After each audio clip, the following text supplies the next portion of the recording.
কেমন আছেন সবাই? এই ভিডিওটা খুবই স্পেশাল হতে যাচ্ছে কারণ এখানে আমি আসলে আমার কিছু মেমোরি শেয়ার করব। এটা হচ্ছে গত বছর মিলাদুন্নবীর ভিডিও, যেটা আমি টাইম স্বল্পতার কারণে ছাড়তে পারিনি, বাট সুযোগ আছে, তো এবার ছাড়া যাক। এলাকা থেকে এই বছর এই দুইটা মহিষগুলাকে কিনা হয়েছে মিলাদুন্নবীর জন্য, আর আজকে হলো শেষ দিন। এগুলাকে রাতে জব করা হবে এবং আগামীকাল তবরুক বিতরণ করা হবে। আর এই বছর মিলাদুন্নবীটা হচ্ছিল আমাদের ঘরের মধ্যে, যে কারণে সকল ডেকোরেশন আমাদের ঘরের সামনে হয়েছে। এখানে সবগুলা জিনিস চলে আসছে যেগুলো কালকে লাগবে, যার মধ্যে চাউল, মশলা, এবং কি বাইরে যদি দেখো তুমি সেখানে ডেকো আসতেছে। এটা হচ্ছে আমাদের এলাকার মাজার, যার নাম করিশা রহমতুল্লাহ আলাইহি মাজার। সো এই মাজারটার পাশে আমাদের মসজিদ রয়েছে, যেগুলাকে সাজানো হয়েছে। প্রতি বছর এলাকার যে গরু মহিষ থাকে সেগুলোর নলা বা পা ওগুলো নীলার মধ্যে তুলে বিক্রি করা হয়। এই বছরও সেম ভাবে ওগুলা বিক্রি করা হয়েছে নীলার মাধ্যমে। যারা বেশি বেট লাগাইছে তাদেরকে ওগুলা দেওয়া হবে।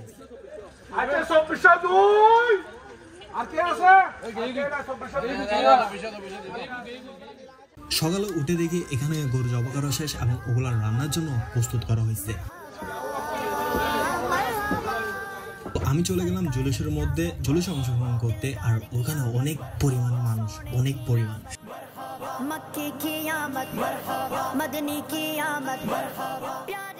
এই জায়গাটা সাজানো হয়েছে যেটা প্রতি বছরই সাজানো হয়। আর এই জায়গা থেকে যাত্রাটা শুরু হবে হুজুর কাবলার, এবং তারা পুরা চিটাং শহরটা ঘুরে এসে আবার এখানে চলে আসবে নামাজ পড়ার জন্য।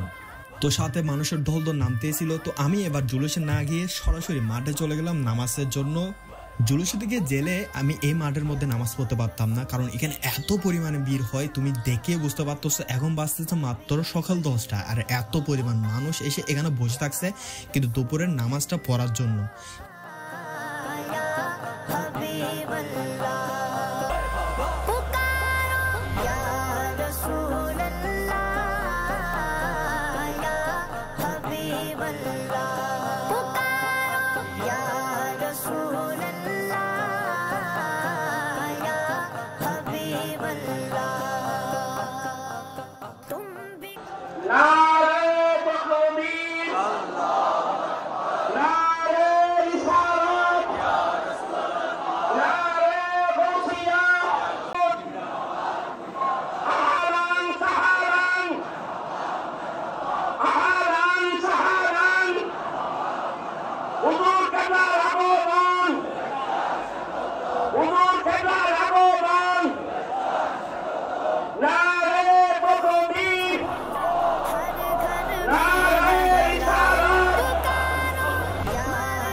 হুজুর কাবলা চলে আসছিল এবং সবাই তাকবীর দিতে শুরু করছে।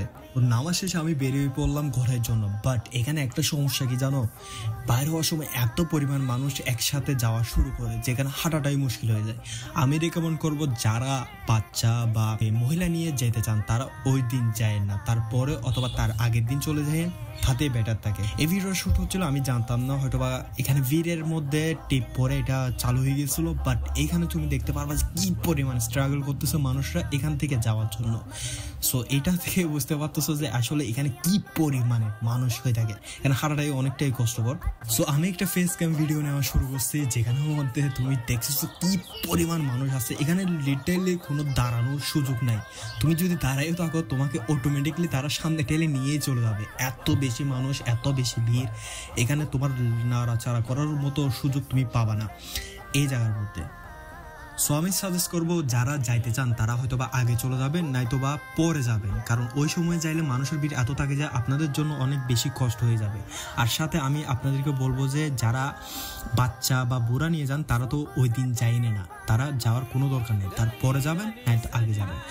জুলুস থেকে আমিও ঘরে চলে আসলাম এবং ঘরে এসে দেখি যে এখানের মধ্যে অলরেডি তবরুক বিতরণ শুরু হয়ে গেছে আর এলাকার সবাই তবরুক নেওয়ার জন্য চলে আসছে আর এইখানের মধ্যে এলাকার ছেলেরা সবাই অনেক সহায়তা করতেছে যাতে এটা সুস্থভাবে সুন্দরভাবে সম্পূর্ণ হয়ে যায়। আর আমিও দেরি না করে কাজের মধ্যে লেগে পড়ি। আমাদের এলাকার মধ্যে 2 ধরনের তবরুক বিতরণ করা হয়। একটা হচ্ছে এলাকার মানুষ যারা আছে তারা অবশ্যই ঘর থেকে জিনিসগুলা নিয়ে আসে ওই তবরুকগুলা নিয়ে যাওয়ার জন্য, বাট যারা এলাকার বাইরে আছে এবং হাদিয়াতেই থাকে তাদের জন্য আলাদাভাবে প্যাকেটের ব্যবস্থা করা হয় এবং সেগুলা তারা এসে নিয়ে যায়।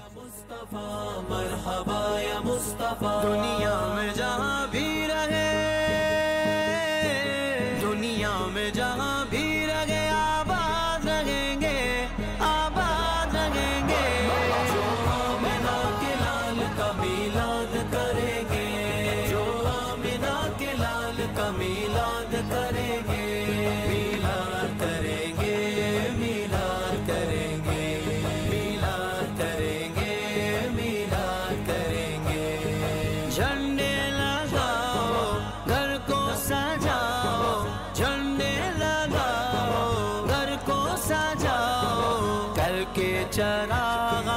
करके चरागा खुशियाँ मनाओ।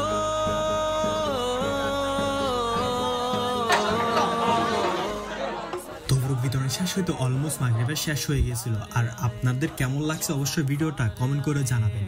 আপনারা যদি এই বছরেরও ভিডিওটা দেখতে চান তাহলে অবশ্যই সাবস্ক্রাইব করে রাখুন। দেখা হবে আগামী ভিডিওতে। টিটান টেক কেয়ার, বাই বাই। কোটা ভিডিও করতে আম্মা ভিডিও করো না, আমরা ভিডিও করতাম, আমরা তো অনেক দূরে। নাম দিবি কই তুমি করবে যে না, তুমি বলো আমরা কি করছো বলো তো। উ করে দিছে উ করে দিছে যে